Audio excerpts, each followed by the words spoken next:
Bonjour à toutes et à tous, j'espère que vous allez bien. Aujourd'hui, je vous propose d'analyser Rémi Cointreau comme action. Pour cela, je vous propose tout d'abord de faire une brève présentation de l'entreprise, ensuite de regarder le rapport financier, puis nous passerons aux analyses fondamentales des chiffres de Rémi Cointreau et nous finirons par déterminer à quel prix serait, on va dire, utile ou bon d'investir dans Rémi Cointreau et nous allons voir aussi également quel type de rendement nous pouvons espérer. Avant de commencer la vidéo, si vous appréciez ce que je fais, n'hésitez pas à liker et à partager la vidéo. Surtout, n'hésitez pas à vous abonner. Et surtout, n'hésitez pas à laisser des commentaires. Je remercie beaucoup aux gens qui laissent des commentaires et des likes. Et surtout, n'hésitez pas à me suivre sur les différents réseaux sociaux. Le lien, pardon, se trouve en bas de la description de la vidéo. Ceci étant dit, passons à Rémi Cointreau. Alors, Rémi Cointreau, comme vous le savez peut-être, c'est un leader français en matière de spiritueux, donc il est notamment connu pour les cognacs Rémy Martin, Louis XIII, les différentes liqueurs dans le Cointreau, les whiskies type The Botanist, et aussi des champagnes comme Piper Riesling. Après, Rémi Cointreau, bah voilà, c'est de l'alcool, hein, tout simplement. Pas plus de choses à dire sur l'aspect général de l'entreprise. Et il faut savoir que Rémi Cointreau, même si on va dire c'est une entreprise basée en France, bah en fait, elle vend de l'alcool bah, partout dans le monde, hein. Notamment les plus gros marchés qui sont le marché asiatique, le marché américain et aussi le marché européen. Voilà, donc Rémi Cointreau est dirigé par hop, ici Franck Maëri qui occupe ce poste depuis très peu et qui a remplacé l'ancien chef dont je ne sais plus comment il s'appelle mais qui était là depuis pas mal de temps. Donc ce dirigeant Franck Marini a notamment travaillé 17 ans chez Chanel et moi pour le coup chez Edo aussi, mais voilà, pour le coup on va dire c'est quelqu'un qui vient d'arriver et pour moi, le fait d'avoir un dirigeant tout neuf, on va dire ça comme ça, pour moi n'est pas un point positif clairement, parce que bon, il va arriver, il va essayer de mettre sa patte dans le truc, et forcément, on va dire, la ligne directrice de l'entreprise va en souffrir un petit peu d'ici quelques années. Donc là, pour moi, le fait que le dirigeant soit fraîchement à la tête de cette entreprise est pour moi, on va dire, un point négatif, même si, en ayant fait quelques recherches sur les micro-intros, je me suis rendu compte que bah, l'entreprise, de manière générale, dans, on va dire, la propriété de l'entreprise appartient toujours aux héritiers de Rémi Cointreau depuis des générations et des générations. Donc voilà. Ceci étant dit, je vous propose de passer au rapport financier de Rémi Cointreau. Donc, le rapport financier est disponible sur leur site, hein, qui est plutôt bien fait, hein, très très bien fait. Donc là, vous avez les différents rapports financiers. Donc moi, j'ai décidé de prendre le dernier rapport financier qui est celui qui vient d'être publié, hein, qui est ici, hein, le T3 2025-2026, et j'ai décidé de prendre la version simplifiée, le communiqué de presse, donc qui permet d'avoir les informations assez essentielles. Donc comme je le disais, Rémi Cointreau qui est présent en Amérique, donc qui vend de l'alcool. Donc en Amérique, on voit qu'en ce moment que la croissance revient, ce qui est plutôt positif parce qu'il faut savoir que les entreprises liées à l'alcool depuis la crise du Covid-19 ont eu beaucoup de difficultés, notamment pour écouler leurs stocks parce qu'en fait en 2021 ils avaient énormément de stocks parce qu'en 2021 l'industrie de l'alcool se portait super bien. Donc ils avaient énormément de stocks, sauf que quand le Covid-19 est arrivé, et ben en fait ils se sont retrouvés avec plein de stocks sur les bras et en fait c'était une perte sèche tout simplement. Donc, ce qui fait que la croissance de l'entreprise a diminué suite à 2021, donc on va dire les années 2022-2023, et jusqu'à maintenant, en fait, l'activité de l'alcool dans le monde voilà, prend énormément de temps à se remettre, notamment dû au marché asiatique et au marché américain. Il faut savoir aussi, deuxième chose, que le marché marché chinois, pardon, était un petit peu, pas en récession, mais entre deux eaux, parce qu'ils ont subi de plein fouet le Covid-19. Donc eux, ils ont pris plus de temps que nous en Europe pour se remettre, tout simplement parce que là-bas c'était le foyer d'épidémie. Et du coup, voilà, le marché chinois, l'industrie chinoise, voilà, revient un petit peu à des niveaux, on va dire, avant 2021. Donc là, il sera intéressant de voir comment Rémi Cointreau et les autres entreprises liées à l'alcool vont évoluer en fait en 2026, 2027 et 2028 notamment. Donc, comme je disais, donc la croissance qui reprend en Amérique, donc ça c'est plutôt chose favorable. Apparemment, en Chine, il y a eu des soucis de timing avec le nouvel an chinois, mais ça, je pense que au niveau du marché asiatique, ça va se relancer rapidement, notamment quand on regarde sur les chiffres. Alors, le cognac en Amérique, ça augmente. En Amérique aussi, donc là c'est l'Amérique qui tire un petit peu le marché, mais je pense que l'industrie chinoise ayant été relancée un petit peu là, ça va repartir pour l'alcool on va dire en milieu, fin 2026. Donc comme on peut constater, tous les secteurs d'activité pêchent pas mal, hein, sauf les liqueurs et spiritueux qui enregistrent une excellente croissance si on compare aux chiffres de 2021, notamment, en 2020 notamment. Donc là, on voit que voilà, au niveau des liqueurs, ça commence à repartir pas mal. Au niveau des cognacs en Amérique, ça repart. Donc voilà, donc là, en fait, le groupe Rémy Cointreau s'attendait à ce qu'il y ait des résultats beaucoup plus négatifs qu'ils ont eu il n'y a pas longtemps, donc je crois que c'était le mois dernier. Donc ça, pour le coup, c'est plutôt positif. Donc eux, ils sont toujours sur une baisse d'activité, enfin un ralentissement de l'activité pour 2026 ici, et ainsi que, ce qui est logique, le résultat opérationnel également. Donc ayant dit ça sur Rémy Cointreau, je vous propose de regarder un peu plus en détail les chiffres de Rémi Cointreau. Pour ce faire, on va aller sur Coifin. Donc là, sur Coifin, on peut voir. Donc là, on passe à l'analyse fondamentale des chiffres de Rémi Cointreau. Donc là, on peut voir que.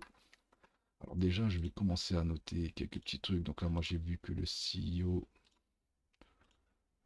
Toc, toc, toc. Ici, c'est parce que j'ai. Hop, ici.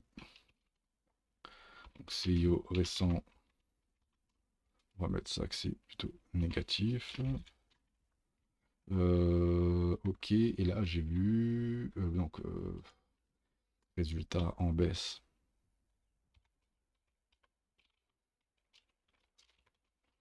suite Covid,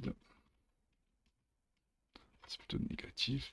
Et on va voir en fait si dans les chiffres cela se ressent.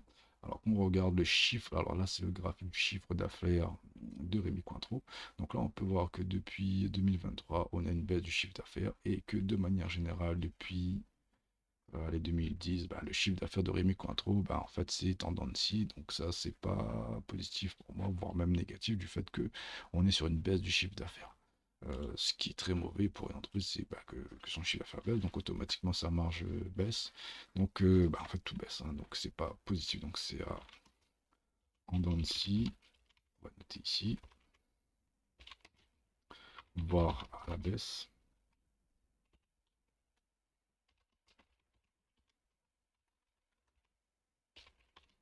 Donc ça, c'est négatif. Maintenant, si on s'intéresse à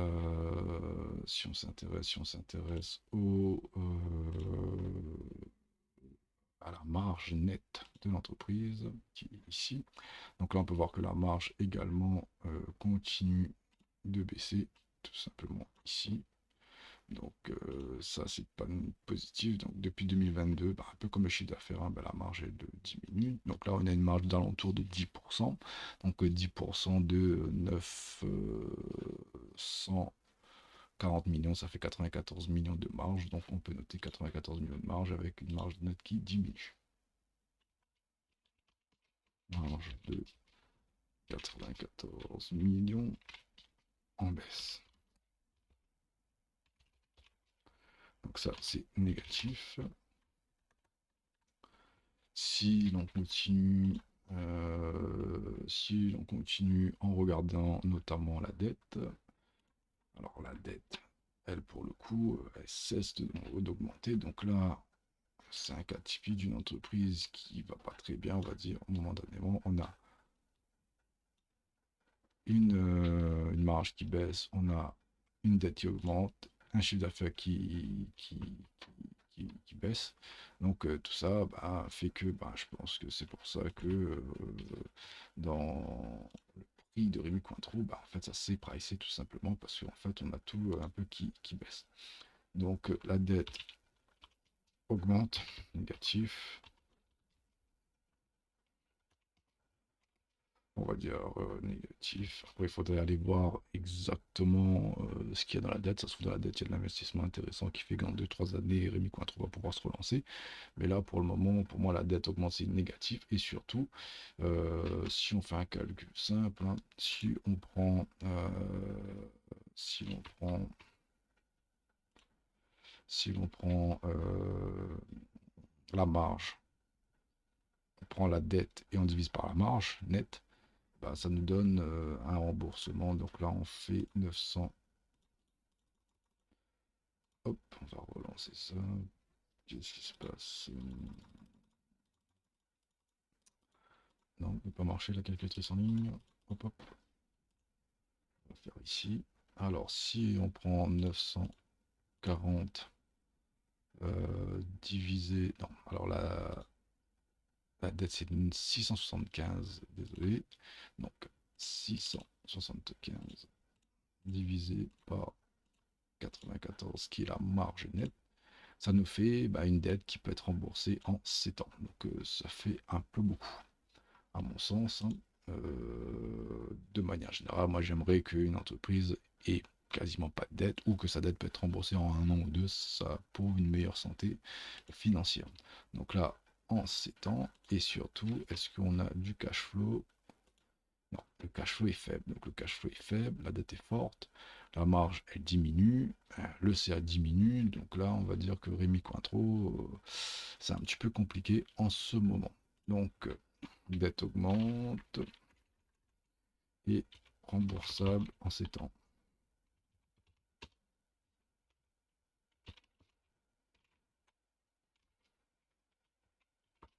Et pas de cash flow.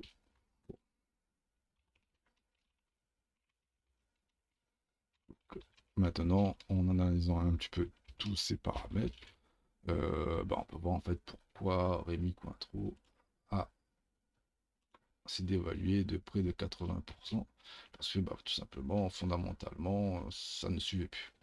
Alors, une fois qu'on a dit tout ça, maintenant, bah, à quel prix on pourrait acheter Rémi Cointreau?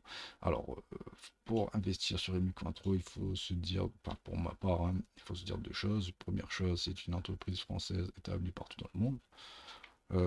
Deuxième chose, le business de l'alcool, je pense, reviendra tôt ou tard, notamment dans les pays type Amérique et Chine. Donc en gros, il faut miser un peu sur, pour dire que la consommation d'alcool va revenir. Mais voilà, chose qui n'est pas sûre, parce que quand on regarde en France notamment, la consommation d'alcool chez les jeunes bah, ne cesse de diminuer. Donc voilà, donc soit on se dit, bah, en fait, on va toujours consommer de l'alcool, donc là, on est sur un événement assez exceptionnel qui est le Covid, avec les stocks, etc. Bon, ben, fatalement, ça a dégradé. Il y a eu moins de ventes, moins de CA, moins de chiffre d'affaires, enfin tout ce que vous voulez, et du coup, ça a dégradé ici.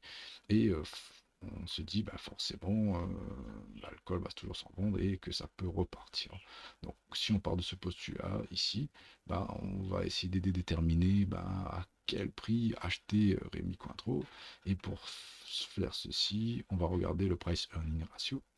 Donc là, on va masquer tous les autres paramètres. Donc là, quand on regarde le price earning ratio, déjà, on peut voir que en moyenne, Rémi Cointreau se négocie à 32, allez, 33 fois les bénéfices.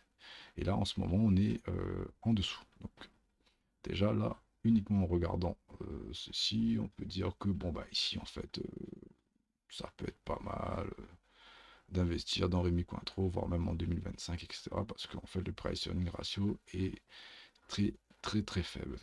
Deuxième chose, en ce moment on est aux alentours des 23 fois les bénéfices, donc forcément euh, on va essayer de chercher des PER beaucoup plus faibles pour avoir des meilleurs prix, donc aux alentours d'ici. Donc c'est la raison pour laquelle que je propose de calculer le prix de Rémi Cointreau avec un PER de 15, de 20 et de 25. pour savoir à peu près ce que cela nous donne et pour nous donner aussi des points d'entrée. Donc, alors, si je commence avec PER 15, donc je vais noter ça ici.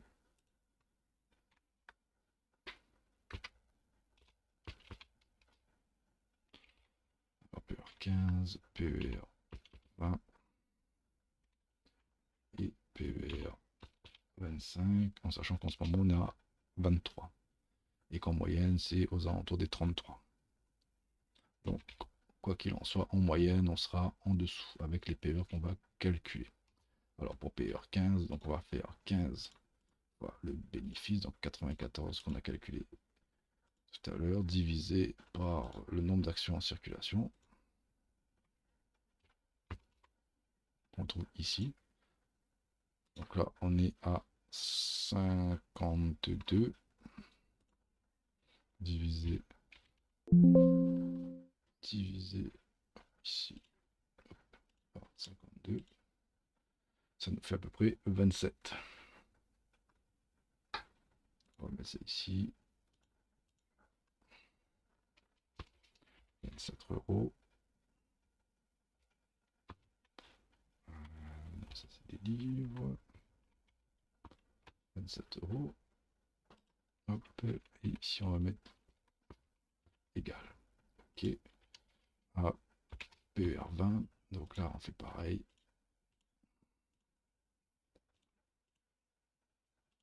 Divisé par 52. Ça nous fait 36.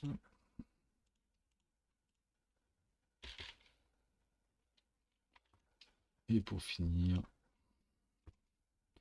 PER 25. Donc on refait le même calcul. Bon, j'ai perdu ma calculatrice en ligne, mais je vais faire rapidement de mon côté avec ma calculatrice. Donc 25. Donc voilà, là vous voyez pas ma calculatrice, mais je le fais rapidement. Mais vous avez saisi le calcul. Donc là ça fait 45. Hop.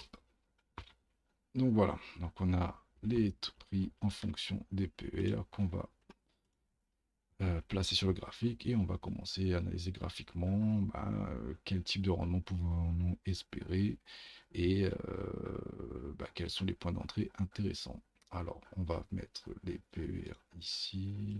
Donc, alors on va mettre 27.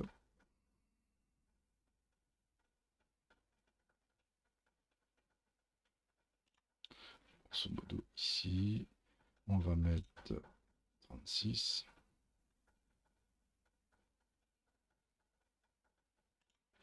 Ici, on va changer de couleur. Et on va mettre 45. 45, 45, 45.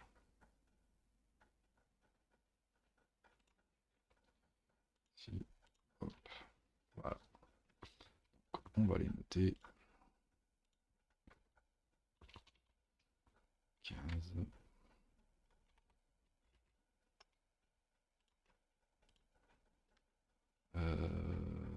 PER 20.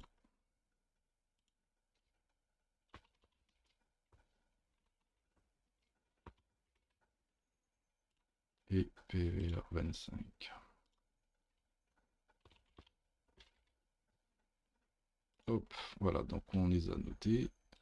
Maintenant, on peut voir que en fait en ce moment on est pas mal, hein. Si on veut acheter, en fait plus on va s'approcher de ces zones là, plus c'est intéressant d'acheter du Rémy Cointreau si éventuellement vous croyez au projet. Maintenant si on regarde un petit peu les points d'entrée qui peuvent être pas mal, en fait on a sur le PER 20 qui est à côté du plus bas de 2010.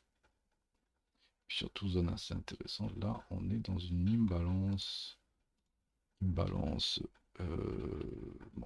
pas mensuelle, mais annuelle. Hein.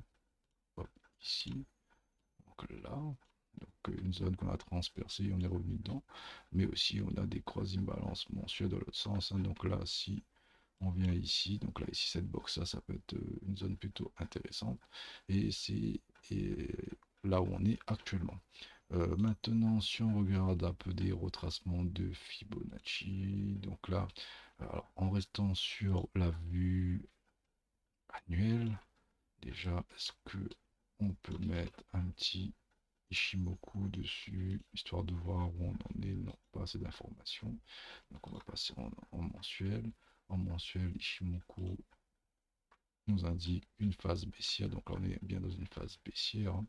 Donc ici, bah, pour moi, bah, le prix, on ne sait pas vraiment où il va bottom, hein. Donc là, si on est investisseur, déjà, si on prend un retracement de Fibonacci ici, hop, bien sûr, en faisant la petite analyse graphique, analyse fondamentale que j'ai fait juste avant, bah, en fait, déjà, si on est investisseur, on aurait pu commencer à rentrer au 141, hein. C'est un premier niveau d'investissement. On aurait pu rentrer au 92 aussi, et au 58. Et là, pour le coup, là maintenant, on a une zone encore plutôt pas mal aux alentours des 38. Donc, le but d'un investisseur, c'est plus le prix baisse, plus on investit, en espérant que, bah, en fait,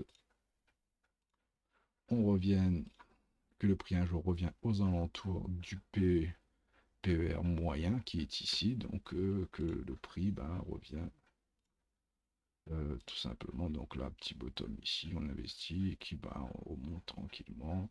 Et peut-être que le PER 33 ou 35, il doit être aux alentours d'ici. Donc là, éventuellement, faire un petit 140% de rendement.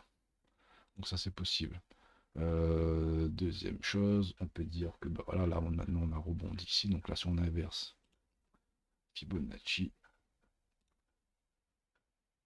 si on inverse ici, donc là on peut dire que si, imaginons qu'on arrive à trouver un top, un bottom, pardon, dans ces zones-là, bah, éventuellement un premier retracement, ça serait peut-être le 38 de ici. Donc là, pareil, on pourrait aller chercher un petit, pareil, 140 de rendement. Après, si on casse les 38,2, alors je vais au Fibonacci, je vais tracer un peu différemment, je vais la tracer sur la jambe baissière. Donc là, on va prendre cette jambe baissière ici. Et je vais le mettre dans l'autre sens. Hop, voilà. Donc là, sur cette jambe baissière, si on a un rebond aux alentours ici des 105 euros. Donc là, comme je dis, si on est ici, on vient ici et ici, on peut se retourner. Donc là, on peut faire un petit rendement aux alentours des presque 200%. Donc ça, c'est possible, hein, si jamais on trouve un bottom dans ces zones-là. Donc peut-être ça peut être aux alentours des 27, aux alentours des 36, mais en tout cas, plus on va s'approcher du PER 15, donc aux alentours des 27, plus ce serait intéressant d'acheter. Après, comme je disais, si jamais éventuellement on rebondit ici et qu'on casse les 38,2, donc la règle de Fibonacci dit rendez-vous ici pour 61,8.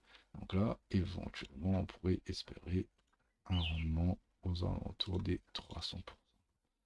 Que ça, c'est des retracements, on va dire, théoriques. Donc là, pour moi, si, alors le plus compliqué à trouver, à savoir, c'est bah, où va se situer le bottom, en fait, tout simplement. Donc si le bottom est dans cette zone-là, on peut dire bah, le prix va retracer un petit peu, rebondir avant de continuer à chuter.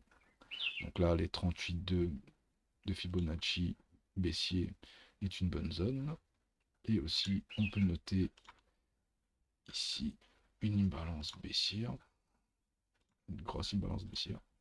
Donc là, ici, donc on peut rebondir et venir peut-être chatouiller ici et puis repartir à la baisse.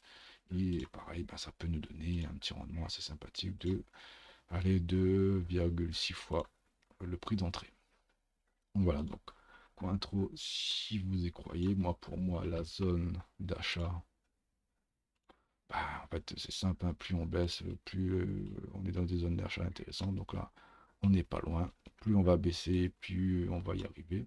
Donc là, pour moi ici, passer à l'achat et essayer de reprendre ben, sur des retracements, ici sur des rebonds, ici et éventuellement ici. Et si jamais ben, ça part, on peut revendre ici. Imaginons qu'on est dans un énorme range, on est venu balayer le bas du range et puis le prix remonte tout doucement jusqu'au 217. Là c'est vraiment, on va dire, le jackpot avec un petit rendement de x5. Mais pareil, hein, comme on achète, on revend au fur et à mesure que ça monte. Donc on peut revendre un peu ici, un peu ici, un peu ici et un peu ici. Donc voilà, voilà un petit peu mon analyse. Donc en résumé, fondamentalement, pas top, hein, comme je vous ai noté ici. Donc faudrait que fondamentalement, Rémi Cointreau repasse dans le bon sens parce que là, il y a beaucoup de points négatifs, notamment son CA, la marge, etc. etc. Et en termes de prix, ça se ressent. Maintenant, avec le relancement de la croissance aux États-Unis, un petit peu en Chine, est-ce que ça va repartir? Ça, malheureusement, ça l'avenir nous le dira. Mais en tout cas, si vous croyez en ce projet, je pense que là, on est dans des zones plutôt intéressantes. Donc voilà, pas plus de choses à dire sur Rémi Cointreau. Je vous souhaite une excellente semaine de trading et d'investissement et je vous dis à la prochaine. Bisous, ciao, bye.